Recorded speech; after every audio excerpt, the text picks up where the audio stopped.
السؤال هنا: لماذا نتغير بعد رمضان؟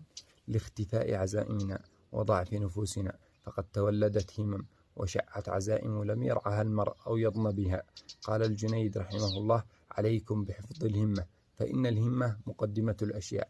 كذلك لتركنا الصيام وفقدان روحانية رمضان، ولذا كان شوال حريما لرمضان، ومن ثم استحب صيام 6 أيام منه تعدل صوم الدهر، وتأخيرها عن شوال ليس حسنا لا نصا ولا فقها، وفي صيامها من التنشيط والقبول ما لا يخفى. قال الحسن البصري رحمه الله: إن من جزاء الحسنة الحسنة بعدها، ومن عقوبة السيئة السيئة بعدها. كذلك أيضا خلوص الشياطين إلى عملها بعد التصفيد والتضييق السابق، أيضا لطول الأمل وتعلقنا بالدنيا وارتياحنا للوضع التقليدي في الحياة.